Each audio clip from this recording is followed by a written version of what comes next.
வணக்கம். அதிமுக எம்எல்ஏ 3 பேர் வந்து ராஜினாமா பண்ணிட்டாங்க. அது மிகப்பெரிய ஒரு அதிர்ச்சி அதிமுக வட்டாரத்தில போயிட்டே இருக்குது. எம்எல்ஏ பதவியே எங்களுக்கு பெருசு இல்ல அப்படிங்கிற மாரி 3 பேர் ராஜினாமா பண்ணிட்டு போயிட்டாங்க. அது எஸ்பி வேலுமணி, சிவி சண்முகத்தை ஆதரிச்சு போன அந்த 3 பேருமே இப்ப ராஜினாமா, சபாநாயகர பார்த்து ராஜினாமா பண்ணாங்க. பண்ணிட்டு இவங்க பாட்டுக்கு நேரா போய் அமைச்சர் ஆதவ அர்ஜுனா போய் நேரா சந்திச்சிருக்காங்க. இது வந்து அதிமுக வட்டத்தில் மிகப்பெரிய ஒரு பஞ்சாயத்து ஆகிட்டு இருக்குது, மிகப்பெரிய ஒரு பிரச்சனை ஆகிட்டு இருக்கு. ஏன்னா இப்போதான் எடப்பாடி பழனிசாமியோட சமாதானமாக போயிடலாம் அப்படின்னு சொல்லிட்டு எஸ்பி வேலுமணி, சிவி சண்முகம் தரப்பு வந்து பேச்சுவார்த்தை நடத்திட்டு இருக்கும்போது இந்த 3 எம்எல்ஏக்கள் போல் சபாநாயகரை பார்த்து ராஜினாமா கடிதத்தை எம்எல்ஏ பதவி ராஜினாமா பண்ணுறாங்க அப்படின்னா அமைச்சர் ஆதவ அர்ஜுனா என்ன வேலை பார்த்துட்டு இருக்காரு தெரியுமா அப்படிங்கிற மாதிரி தோணுது. அதிமுகவை உடைக்கணும் அப்படிங்கிற ஒரு முடிவில் இருக்கார். ஏற்கனவே லீமா ரோஸை கட்சிக்குள்ளே காசை வாங்கிட்டு சேர்த்தார் எடப்பாடி பழனிசாமி. சேர்த்தது இல்லாமல் கட்சி பதவிக்கும் காசை வாங்கிட்டு கட்சி பதவி கொடுத்தாரு. கட்சி பதவி வாங்கினது இல்லாமல் சட்டமன்ற உறுப்பினராக லால்குடியில் நிற்கிறதுக்கும் அவங்கள்ட்ட காசு வாங்கிட்டு கட்சி எம்எல்ஏ பதவியும் கொடுத்தாரு. இப்படி எல்லாமே கொடுக்குறாரு. கொடுத்த பிறகு லீமா ரோஸ் வந்து இங்கே காசு கொடுத்தா எல்லாம் நடக்கும் போல இருக்கு அப்படின்னு நினச்சாங்க. அதெல்லாம் பக்கம் பிளான் பண்ணி தான் லீமா ரோஸை வந்து எடப்பாடி பழனிசாமியோட சேர்த்தாங்க. ஆனால் லீமா ரோஸ் கட்சிக்குள்ளே வந்த பிறகே குழப்பங்கள் அதிகமாகிட்டே போயிட்டே இருந்தது. அது இல்லாமல் பார்த்தீங்கன்னா தாவேகாவை ஆதரிக்கக்கூடாதுன்னு எடப்பாடி பழனிசாமி ஒரு தீர்மானம் போட்டால் லீமா ரோஸ் வந்து பாதிக்கு மேலே கட்சியை ஆட்களை வந்து கலைச்சி கொண்டு போய் அவங்க தாவேகாவை ஆதரிச்சாங்க நம்பிக்கையில்லா தீர்மானத்தில். அவங்க வந்து ஆதவ அர்ஜுனாவோட மாமியார் அப்படிங்கிறது எல்லாத்துக்கும் தெரியும்.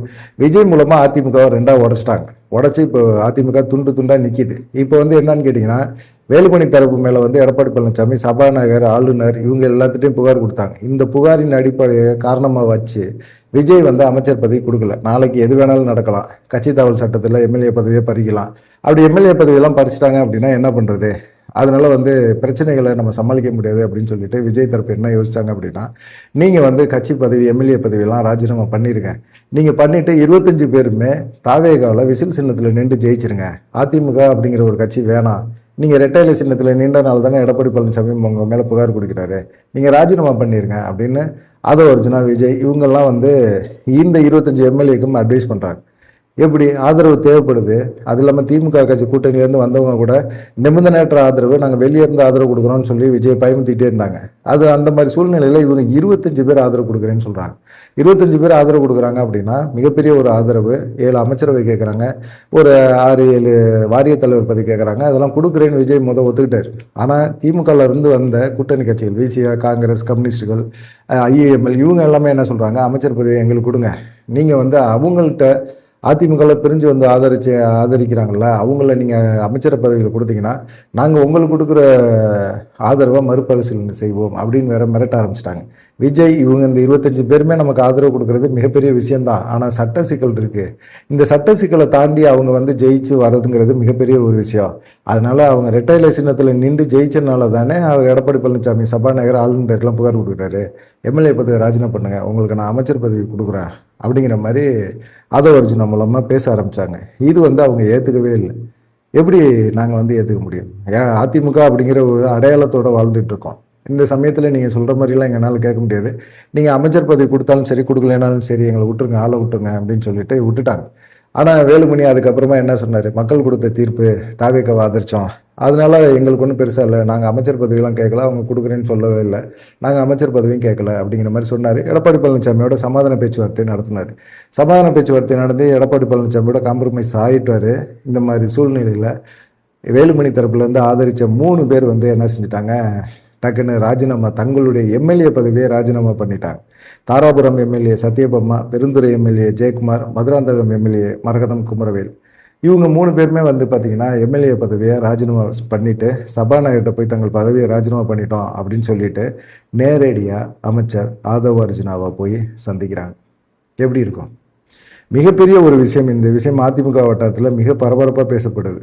என்னடா இது, இவங்க வந்து இப்போ ராஜினாமா பண்ணிவிட்டு இப்போ தாவேகால போய் இணைய போகிறாங்க, தாவேகால இணைஞ்சு விசில் சின்னத்தில் நிற்க போகிறாங்க. இதை எப்படி பார்க்குறீங்க நீங்கள்? அதிமுக எம்எல்ஏ பதவியை ராஜினாமா பண்ணுறாங்க. அப்போ அதிமுகவோட தலைமை சரியில்லை அப்படின்னு அவங்க ஒரு நிலைமைக்கு வந்துட்டாங்க. இனிமேல் அதிமுக வெற்றி பெறாது. அதிமுகவில் இருக்கிறதே மிகப்பெரிய ஒரு குழப்பமாக இருக்கும். ஜெயிக்கிறதுங்கிறது இந்த தடவை போராடி ஜெயிச்சிருக்கோம். விஜய்க்கு மக்கள் மாசு இருக்குது, இளைஞர்கள் பட்டாளம் அதிகமாக இருக்குது, நம்ம சொன்னோம்னா வேலை செய்கிறதுக்கு ஆட்கள் இருக்காங்க. இப்போ வந்து அங்கே ஒரு வலுவான நபர்கள் இல்லை, எல்லாமே யங்ஸ்டர்ஸு, அனுபவம் குறைவான நபர்களாக இருக்காங்க. இந்த மாதிரி சமயத்தில் நம்ம கட்சிக்குள்ளே போனோம்னா நமக்கான ஒரு மிகப்பெரிய ஒரு மாற்றம் நமக்கு இருக்குது அப்படிங்கிற ஒரு நம்பிக்கையோட அவங்க வந்து எல்லாருமே விலகி இப்போ தாவேக்கால இணைகிறாங்க. எம்எல்ஏ பதவியை ராஜினாமா பண்ணிட்டு, அது குறிப்பாக அதிமுகவில் இருந்து எம்எல்ஏ ஆகி அந்த எம்எல்ஏ பதவியை 21 நாள்லேயே ராஜினாமா பண்ணிட்டு அவங்க தாவேக்காவுக்கு தாவி தாவேக்கா சின்னத்தில் விசில் சின்னத்தில் அதே தொகுதியில் நிற்க போகிறாங்க அப்படின்னு சொல்கிறாங்க. இப்போ வந்து இடைத்தேர்தல் வரப்போகுது. ஏற்கனவே திருச்சி கிழக்கில் வந்து விஜய் ராஜினாமா பண்ணியிருக்காரு. அந்த தொகுதியிலுமே தேர்தல் வரும். அப்படி தேர்தல் வரும்போது இங்கேயுமே இடைத்தேர்தல் வர்றதுக்கு இருக்கு. இன்னும் எத்தனை பேர் வந்து அதிமுக எம்எல்ஏகள் ராஜினாமா பண்ண போகிறாங்கன்னு தெரியல. ஏன்னா அவங்க வேலுமணி தரப்பிட்ட விஜய் வந்து சொன்ன ஒரு விஷயம் என்னன்னா, நீங்கள் அதிமுக எம்எல்ஏ இருக்கிற வரைக்கும் எடப்பாடி பழனிசாமி உங்களுக்கு குடைச்சல் கொடுப்பார், உங்களை அவர் கட்டுப்பாட்டில் வச்சுக்க தான் ஆசைப்படுவார். உங்கள் எம்எல்ஏ பதவியை எப்போ வேணாலும் அவர் நீதிமன்றத்தின் மூலமாக ராஜினாமா பண்ண முடியும். நீங்களே என்ன செய்யுங்க, உங்களுடைய எம்எல்ஏ பதவியை ராஜினாமா பண்ணுங்கள். ராஜினாமா பண்ணீங்க அப்படின்னா உங்களுக்கு நாங்கள் விசில் சின்னத்தை தரோம். விசில் சின்னத்தில் அதே தொகுதியில் நில்லுங்க, நீங்கள் ஜெயிப்பீங்க. உங்களுக்காக நான் களத்தில் இறங்கி பிரச்சாரம் பண்ணுறேன், ஜெயிப்பீங்க அப்படின்னு சொன்னாங்க. இப்படி ஜெயிச்சா தனி மெஜாரிட்டியில் ஜெயிக்க முடியும்னு நம்புறாங்க. இப்போ லீமா ரோஸ் என்ன பண்ணியிருக்காங்க, இப்போ லீமா ரோஸுமே ராஜினாமா பண்ணிடுவாங்க, இன்னும் கொஞ்சம் காலகட்டத்தில் பண்ணிடுவாங்கன்னு வச்சுக்கோங்க. இடைத்தேர்தல் வரும்போது எல்லாமே ராஜினாமா பண்ணிவிட்டு அவங்க வந்து தாவேகா சார்பாக நிற்பாங்க. இப்போ லீமா ரோஸ்னால தான் இந்த கட்சி உடையுது அப்படிங்கிறது நல்லா தெளிவாக தெரியுது. இவங்க ராஜினாமா பண்ண பிறகு நேராக ஆதவ அர்ஜுனா, அமைச்சர் ஆதவ அர்ஜுனாவை போய் சந்திக்கிறாங்க அப்படின்னா ஏதோ உள்ளடி வேலையை பார்க்குறாங்க அப்படிங்கிறது தெளிவாக தெரியுது. ஒரு டீல் பேசி முடிவு எடுக்கிறாங்க. அவங்கள பொறுத்த வரைக்கும் என்னன்னா, தாவேகா வந்து திரும்பவும் இடைத்தேர்தலில் வந்து மிகப்பெரிய வெற்றி பெறும், தனி மெஜாரிட்டி வேணும் அப்படிங்கிறதுல தெளிவாக இருக்கிறாங்க. இப்போ கூட்டணி கட்சிகளோட விசிகாவோடையும் சரி, ஐயுஎம்எல்ஏடையும் சரி, காங்கிரஸோடையும் சரி, இவங்க தொடர்பில் இருக்கிற வரைக்கும், அவங்களோட அமைச்சர் பதவியில் இருக்கிற வரைக்கும் அவங்கள ஒன்றுமே தட்டியும் கேட்க முடியாது, எதுவுமே பண்ண முடியாது. அந்த மாதிரி சூழ்நிலையில் அவங்க கண்டிப்பாக பிரச்சனையை எப்போ வேணாலும் கொடுப்பாங்க. அப்போ வந்து நம்ம தனி மெஜாரிட்டியில் இருக்கணும் அப்படின்னம்னா எம்எல்ஏக்கள் ராஜினாமா பண்ணணும். எந்த எம்எல்ஏக்கள் ராஜினாமா பண்ணணும், வேறு கட்சி எம்எல்ஏக்கள் ராஜினாமா பண்ணி அவங்க வந்து தாவேக்கால இணைஞ்சு அதுக்கப்புறமா அந்த தேர்தல் இடைத்தேர்தல் வரும்போது அவங்களே வேட்பாளராக்கி அவங்கள நிற்க வச்சு வெற்றி பெற வச்சு நம்ம கட்சிக்குள்ளே தாவேக்காவோட தனி மெஜாரிட்டியில் கொண்டு வரணும்னு ஆதவ அர்ஜுனா செயல்படுறாரு. இப்போ என்ன நடக்க போகுது, இப்போ 3 தொகுதி 3 எம்எல்ஏக்கள் வேலை காலி ஆயிடுச்சு. 4வது திருச்சி கிழக்கில் இருக்குது. திருச்சி கிழக்குலையும் பார்த்தீங்கன்னா விஜய்க்கு ரொம்ப நெருங்கின நண்பர் ஜெகதீஷ் அப்படிங்கிறவர், அவருக்கு பிஆர்ஓவாக இருந்தவர், அது இல்லாமல் பிஸ்னஸ் பார்ட்னரு அப்படின்னு சொல்கிறாங்க. அவரை வந்து திருச்சி கிழக்கில் நிப்பாட்ட போகிறாங்க. ஏற்கனவே கூப்பா கிருஷ்ணனை நிப்பாட்டலாம்னு யோசிச்சாங்க. அவருக்கு வாரிய தலைவர் பதவி கொடுத்து அவர் ஒதுக்கிட்டாங்க. இப்போ விஜயை பொறுத்த வரைக்கும் வயசானவங்களுக்கெல்லாம் முக்கியத்துவம் அமைச்சர்கள் கிடையாது. அவங்க அனுபவசாலிகள். அவங்க மேலே ஏதாவது ஊழல் புகார்கள் இருக்குது அப்படின்னா அவங்கள அப்படி ஒதுக்கி வச்சுட்டு அவங்களுக்கு வாரிய தலைவர் பதவி கொடுத்துட்டு சின்ன சின்ன யங்ஸ்டரை வந்து அமைச்சராக்குறாரு. ஆனால் அவங்களுக்கு அனுபவம் பத்தில் சொதப்புறாங்க அப்படிங்கிற ஒரு பயம் அவங்களுக்குமே இருக்குது. அதனால் பார்த்திங்கன்னா அதிமுகவில் இருக்கிற முக்கியமான அமைச்சர்களை, இது போல் ஆட்களை, அவங்கள எம்எல்ஏ பதவியை ராஜினாமா பண்ணுங்க, துணிஞ்சு பண்ணுங்க. உங்களுக்கு தேவையான செலவுகளை நாங்கள் பார்த்துக்குறோம். உங்களுக்கு வந்து தேர்தல் பிரச்சாரம் விஜய் இறங்கி பிரச்சாரம் பண்ணுவார் அப்படிங்கிற மாதிரி உத்தரவாதம்லாம் கொடுத்து தான் அவங்க கூப்பிட்றாங்க.